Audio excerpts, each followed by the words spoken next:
Thank you very much. My name is Ballard, and my thesis was proving the innocence of guilty men. It was on the Ghadar movement, the Indo-German conspiracy of San Francisco, and the Abrams case. Now, the Ghadar Party was this movement founded right here in UC Berkeley and Stanford,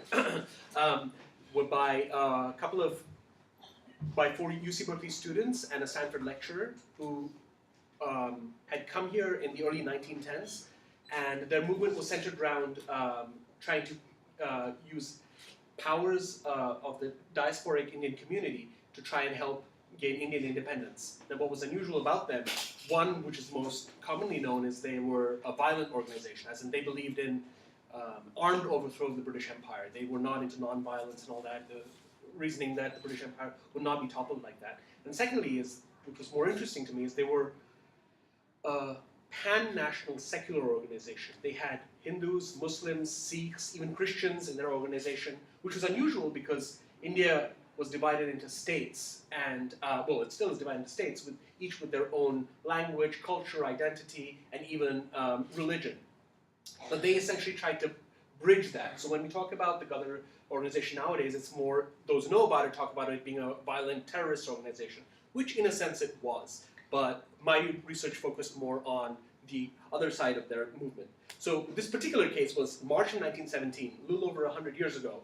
Germans in New York loaded a ship with cargo and sent it around to San Diego. Now, this was not unusual until British authorities essentially tipped off the Americans, and when they raided it, they discovered this was a ship filled with guns, weapons, bombs, and this was a ship that was designed to go, they were doing a mid-ocean transfer from one ship to another, and they were going to ship all these weapons via Japan over to India. Now, this was a kind of outlandish plot, but this was in 1917.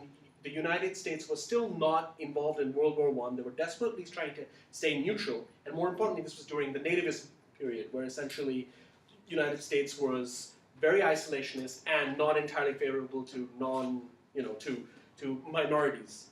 So this plot failed spectacularly, and as the U.S. was trying to stay neutral in the war, this British Secret Service investigation essentially revealed that not only was this activity happening, but that German officials were involved in colluding with the Indian nationalists and trying to, in this plot. And the German officials included consular staff, diplomats, including one Franz von Papen, who would go on to become the Chancellor of Germany. So this went up really high. This radical organization was essentially rounded up. And it went from 2 people being caught on the very first day to being 105 being caught, including several diplomats. Well, German diplomats, India didn't have diplomats here because they were a British colony. And what they were essentially doing was, was very, very illegal, obviously. And especially they were violating British neutrality. What was interesting is that the fact that the British were doing an active investigation also technically violating neutrality, because US was neutral from both Britain and Germany, but that was something that was skated over. So obviously there was a great deal of anger in the US, especially as the number of defendants kept growing, and it was on the front page of New York Times, of San Francisco Chronicle, obviously, but even like small newspapers around, especially places where they were upset with Germans. And this was at just at the cusp was when the anti-communist hysteria was starting. And the Yellow Peril was also going on, which you had like all of these minorities being hounded out of towns and all that kind of stuff. So the major conspirators were tried for sedition and violating U.S. neutrality laws, and essentially in San Francisco federal court. And what happened was this trial essentially ended up, with a lot of these organizers being well-educated and all that, they had essentially written a lot of leaflets and pamphlets, just like the ones that passed out in Sproul Plaza, but they had a lot of literature about their movement. So essentially the prosecution brought that all in, and it kind of backfired. Because these were not writings of like anarchists destroy the state. They were quoting Jefferson, they were quoting US revolutionary movements. They were well-educated Berkeley students who were essentially saying, what US did then, we should do now. Fight them to essentially fight for our freedom. And so the prosecutors found themselves on a back foot here, fighting not just a courtroom battle, but was more importantly a public relations disaster, because they were essentially going after people who were essentially doing what they had done. So legally speaking, the Indians were obviously in the wrong. They did get weapons. They did violate neutrality. I mean, they had actual guns that were confiscated, and not just like one or two. They didn't have weapons of mass destruction then, but whatever the equivalent was at the time. So the case that I compared it to was the Jacob Abrams case, which was essentially at the same time in New York. There were left-wing Russian communist Jewish people who were caught passing out leaflets. Now they were advocating that, among other things, that U.S. should not get involved in the Russian Revolution. Well, they were involved, so trying to get out of that. So that was essentially before un-American was used. I mean, it was essentially they were also advocating for some sort of un-American activity.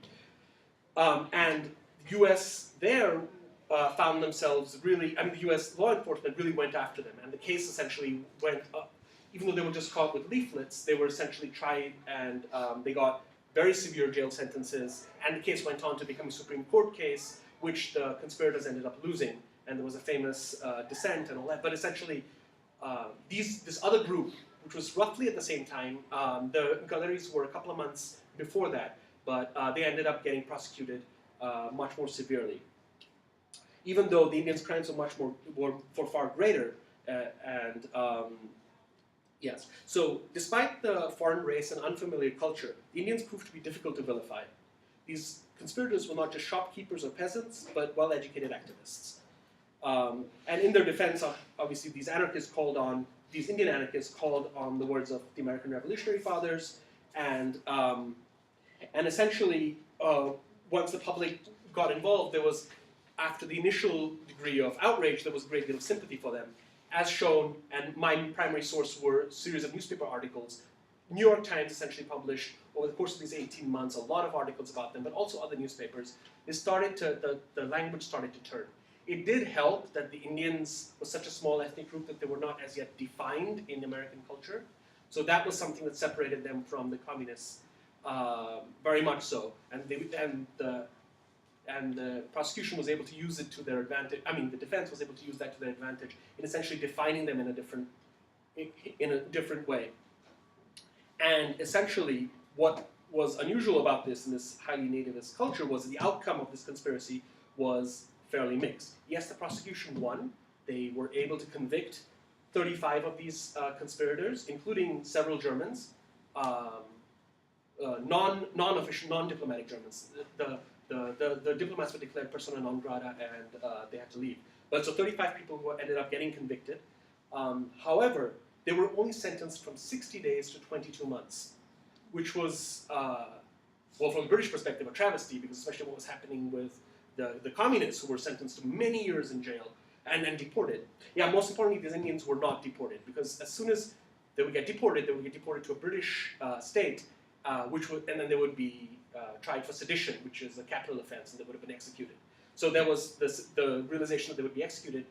Actually, the State Department at first wanted to deport them, and then with public opinion, they essentially backed down from that. So in my paper, in my research, I essentially examined how this public relations event allowed the Americans to overcome their prejudices. Just for this case, I'm not saying overall they did. And for a brief window, the American public was able to pressure the government to stand firm against British demands, especially since it was the latter half of the trial, neutrality had ended, Britain had already entered, US had entered the war in favor of Britain, so they were essentially not a neutral party anymore, but they were still able to get that. And furthermore, I talked about how the Russian communists during the same period were treated very differently. The simple argument would be, left-wing radical anarchists are treated very differently in many cultures than right-wing nationalist anarchists, or right-wing people with guns and all that are treated differently. But that's a simplistic argument. It was more to do with U.S.'s internal dynamics, where you had U.S. itself was afraid of the communist takeover and all that, while this was more of a palatable struggle. This was a foreign country fighting a foreign colonial master that U.S. itself had to fight, so it was a more palatable excuse. It wasn't the case of like right-wing nut jobs are okay, left-wing nut jobs are bad. And then the third thing that I essentially examined was the peculiarity of this case. Now this was the most interesting aspect for me. So in this time frame was that these Indians essentially won in some way. So they were convicted, and they went to jail for some time, and then they were allowed to come out, and they were allowed to stay here. Like they're still in Yuba City, there's a big Indian community, these are descendants of that group. And many of them were able to be foreign, they were able to go back and become revolutionary leaders in India itself. They went back not as prisoners, but as regular Indian citizens, and they took small parts in the Indian independence movement that followed. But this peculiar case also means that there was no lasting impression of them. Like in the Abrams case, it's considered by many to be a travesty of justice, and even till today, there are classes that are taught here that include this because it's a landmark case. This was not. These were kind of convicted, kind of innocent people, so even though they won, it was more of a Pyrrhic victory, it was a long-term defeat. They were not able to mobilize. In fact, the Ghadar movement did not survive in a large sense beyond that. Once their organization was decimated, they did continue to publish journals. Many of their leaders who were trained here did become individuals who were involved in other movements, but this movement died out. So essentially that was the three parts that we essentially talked about, and wow, it's bird. Yes,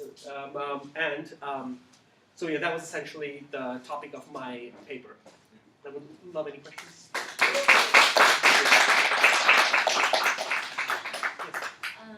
Did the defendants themselves publicize their image as people who were using American propaganda, or is this something that the lawyers did? So this was very interesting. So it's a bit of both. Thank you for the question. So the lawyers, so another movement that was taking place at the same time were Irish. The Irish freedom struggle was going on at the same time. There's a third thing, which essentially I had a longer paper than this one I would talk about. So a lot of the lawyers were actually Irish Americans who found sympathy with this group. And they said they imported, this is the anti-Irish movement had been going on in another 50 years before then. So they were essentially transposed many of the same arguments that they had used. And so the Indians managed